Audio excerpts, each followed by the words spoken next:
السلام عليكم خوتي خواتاتي، نتمنىكم تكونوا بخير وعلى خير وانتم كتشاهدوا هذا لا فيديو. اليوم غنقدم لكم فقاس ناجح 100% بالنسبه للناس اللي ما عمرهم جربوه. ملي غيجربوه غادي ينجح معاهم ان شاء الله. بالنسبه للمقادير اللي عندي هنايا، عندي زلافه ديال الزيت، زلافه ديال السكر ما عمرش، عندي 5 ديال البيضات، كاس ديال اللوز رقدته انا هنايا في الماء زهر، خليته تقريبا واحد 4 سوايع حتى كيترقد وكيرطب. عندي هنا 2 معالق ديال الزنجلان، عندي معلقه ديال النافع محمرين، وقبيصه ديال الملحه، وعندي هنايا الروح ديال الزهر، وعندي كذلك 2 ديال الخمارات، والدقيق كيبقى على حسب الخليط.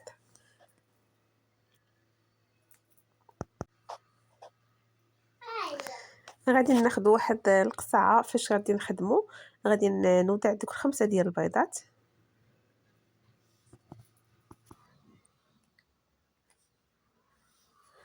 من بعد كنوضع ديك الزلافه ديال سنيده، ديك القبيصه ديال الملحه، وكنضيف ليهم واحد شويه ديال الروح ديال الزهر. الا ما بغيتوش ديروا الروح ديال الزهر ديروا نص كاس ديال الماء زهر، غير هو هذا الروح ديال الزهر كيعطيه واحد المذاق زوين، لانه تيكون يعني مركز، ريحه الزهر مركزه ماشي بحال داك الماء الزهر. انا البنات اغلبيه كنخدم غير بهذا الروح ديال الزهر، الا ما خدمتش بهذا ديال هاد القرعه كناخذ هذاك ديال العبار، حتى داك ديال العبار روعه، غير ما لقيتوش داكشي علاش خديت هاد القرعه. صافي البنات كتبقاو تخدموا الخليط ديال البيض والسكر وديك قبيصه الملحه وداك شويه ديال الزهر. داك الزهر كي يدخل مع داك الخليط صافي، وحتى ديك الزفره ديال البيض ما كتبقاش تعطينا الريحه ديالها.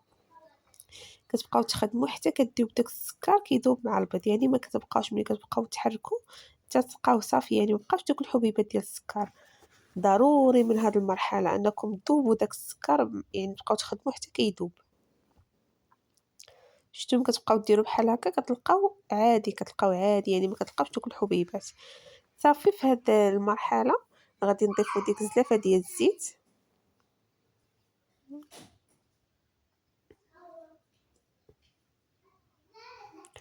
والزنجلان والنافع اللي كيكونوا مصهدين،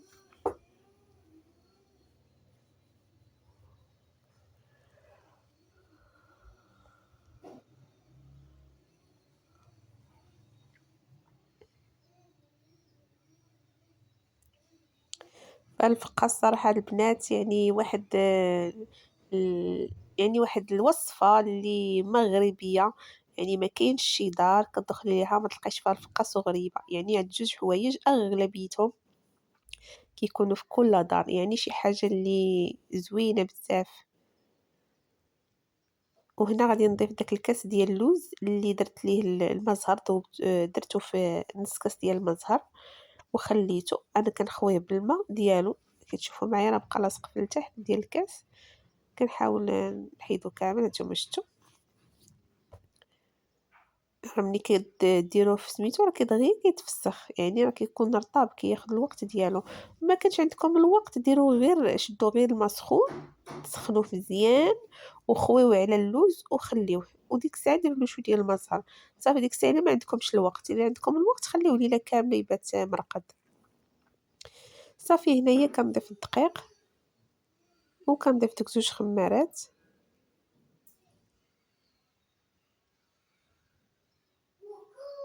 الخماره الاولى والثانيه كتشوفوا معايا. صافي وكنبقاو نخلطوا الخليط ديالنا. بالنسبه للخليط ديال الفقاس ما تخليوهش قاصح وما تخليوش عاوتاني رطب، يعني ملي كيدخل الفقاس وكتخليوه رطب العجينه كتدخل هذا الفران كتسيح. فمن الاحسن البنات ما تخليوش عاوتاني قاصح يجيكم ما زوينش، وما تخليوش عاوتاني خفيف، يعني تيكون شويه العجينه كتكون شاده راسها. صافي كتبداو تخلطوا كتزيدوا الدقيق حتى كتحصلوا على واحد العجينه اللي كتكون متماسكه. صافي البنات هانتوما من بعد ما كنجمعوا شفتوا العجينه كي كتكون، هانتوما شفتوا راه ما قاصحاش وما رطباش، يعني كنتحسوا بها يعني مجموعه، ولكن في نفس الوقت كتجمع معاكم وما كتلصقش.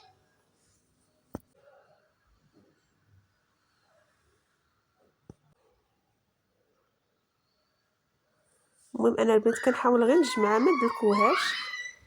صافي هنايا غادي نحاول نقطع هاد العجينه، غادي نحاول نقسمها على 4 ولا 5 على حسب الطاوه اللي عندكم. المهم انا غادي نشوف على حسب الطاوه شحال تهز ليا. صافي هنايا غادي نعمل واحد الحريبلات هكايا اولا باكيطات.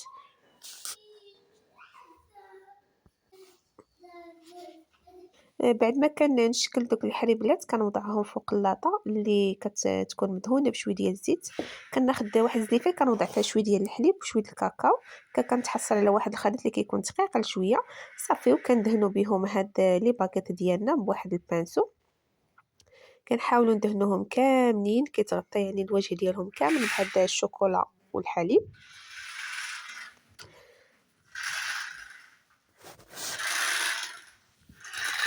من بعد ما كنغطيهم مزيان كناخذوا واحد الشوكه اولا فرشيطه وكنجروا هكايا باش كيعطينا ديك الزخرفه ديال الفقاس المعتاد.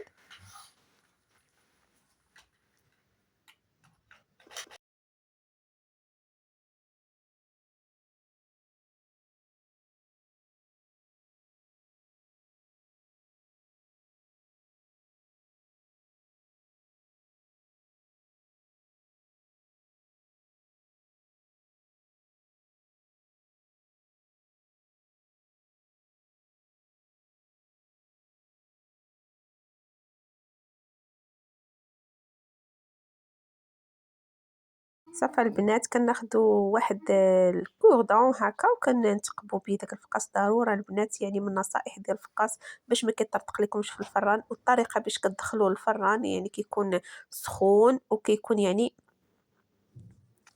منقوص ليه. يعني ملي كيكون سخون كتدخلوه وكتنقصوا البوطه كتخليوها ميته صافي، وكتخليو الفران محلول ما كتسدوش. صافي من بعد ما يعني هكا يعني كيطيب غير نص طيبه كيتزهد كيكون على هذا الشكل. كنديروا واحد يعني الطرف ديال الثوم تيكون فازك وتنديروه من الفوق باش يعني يترطب لينا وكيجينا ساهل في التقطاع. صافي من بعد كناخذ واحد الموس اللي تيكون حاد. من الاحسن البنات يكون موس حاد ضروري باش ما كيتكسرش لكم وكيتقطع لكم يعني بواحد الطريقه زوينه وما كيتكسر ما والو، لا داك اللوز لا والو، يعني كيبقى في الحجم ديالو كي كتشوفوا معايا.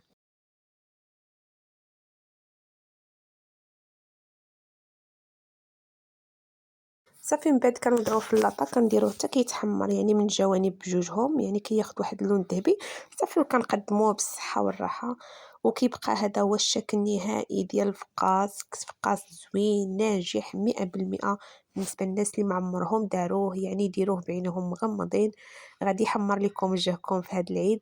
كنتمنى البنات اللي معمرها اشتركت في هذه القناه تدخل يعني دير اشتراك فضلا وليس امرا. وما تنسونيش بواحد جيم باش يطلع الفيديو عند الناس كاملين.